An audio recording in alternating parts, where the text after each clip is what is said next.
नमस्कार दोस्तों आज की हमारी कहानी माँ बेटे के प्रेम की अटूट कहानी है। इसे अंत तक जरूर सुने। माँ, मुझे कुछ महीने के लिए विदेश जाना पड़ रहा है। तेरे रहने का इंतजाम मैंने वर्धा आश्रम में करा दिया है। तकरीबन 32 साल के अविवाहित डॉक्टर सुदीप ने देर रात घर में घुसते ही कहा, मुझे इंग्लैंड जाकर कुछ रिसर्च करनी है। वैसे भी कुछ ही महीनों की तो बात है, सुदीप ने कहा। जैसी तेरी इच्छा, मरी सी आवाज में माँ बोली। सुदीप अपनी माँ प्रभा देवी को पड़ोस वाले शहर में स्थित एक वर्धा आश्रम में छोड़ आया। वर्धा आश्रम में आने पर शुरू में हर बुजुर्ग के चेहरे पर जिंदगी के प्रति हताशा और निराशा साफ झलकती थी, पर प्रभा देवी के चेहरे पर वर्धाश्रम में आने के बावजूद कोई सिकन तक न थी। वर्धा आश्रम में करीब 6 महीने गुजर जाने के बाद एक दिन प्रभा देवी ने आश्रम के संचालक राम किशन शर्मा जी के ऑफिस के फोन से अपने बेटे के मोबाइल नंबर पर फोन किया और कहा, सुदीप, तुम हिंदुस्तान आ गए हो या अभी इंग्लैंड में ही हो?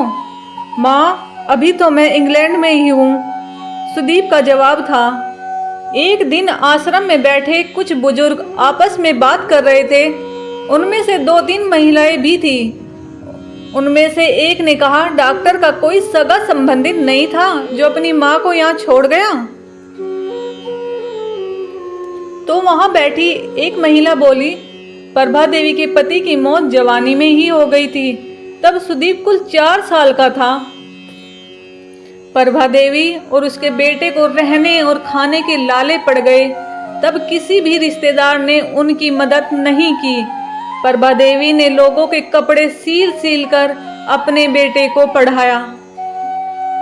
आश्रम के ही किसी बुजुर्ग ने कहा, मुझे तो लगता नहीं कि डॉक्टर विदेश गया होगा, वो तो बुढ़िया से छुटकारा पाना चाह रहा था।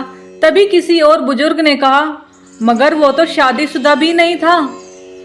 अरे होगी उसकी कोई गर्लफ्रेंड जिसने कहा होगा, पहले माँ के रहने का अलग इंतजाम करो, तभी मैं तुमसे शादी करूंगी। 2 साल आश्रम में रहने के बाद अब प्रभा देवी को भी लगने लगा कि कुछ तो गलत हुआ है। 3-3, 4-4 महीने के अंतराल पर प्रभा देवी सुदीप को फोन करती। उसका एक ही जवाब होता, मैं अभी वहीं हूँ, जैसे ही अपने देश आऊंगा तुझे बता दूंगा। इस तरह तकरीबन 2 साल गुजर गए। अब तो वर्धाश्रम के लोग भी कहने लगे कि देखो कैसा चालाक बेटा निकला, कितने धोखे से अपनी माँ को यहाँ छोड़ गया। बेटे का गम उसे अंदर ही अंदर खाने लगा। वो पूरी तरह से टूट गई। 2 साल आश्रम में और रहने के बाद एक दिन प्रभा देवी की मौत हो गई। आश्रम के लोगों ने आश्रम के संचालक शर्मा जी से कहा, इसकी मौत की खबर इसके बेटे को तो दे दो। हमें तो लगता नहीं कि वो विदेश में होगा, वो होगा यहीं कहीं अपने देश में ही। इसके बेटे को मैं कैसे खबर करूं? उसे मरे तो 3 साल हो गए। शर्मा जी की यह बात सुन वहां पर उपस्थित लोग सनाका खा गए। उनमें से एक बोला, अगर उसे मरे 3 साल हो गए तो प्रभा देवी से मोबाइल पर कौन बात करता था? वो मोबाइल तो मेरे पास है जिसमें उसके बेटे की रिकॉर्डेड आवाज है। शर्मा जी बोले, पर ऐसा क्यों? किसी ने पूछा। तब शर्मा जी बोले कि करीब 4 साल पहले जब सुदीप अपनी माँ को यहाँ छोड़ने आया तो उसने मुझे बताया कि शर्मा जी, मुझे ब्लड कैंसर हो गया है और डॉक्टर होने के नाते मैं ये अच्छी तरह जानता हूँ कि इसकी आखिरी स्टेज में मुझे बहुत तकलीफ होगी।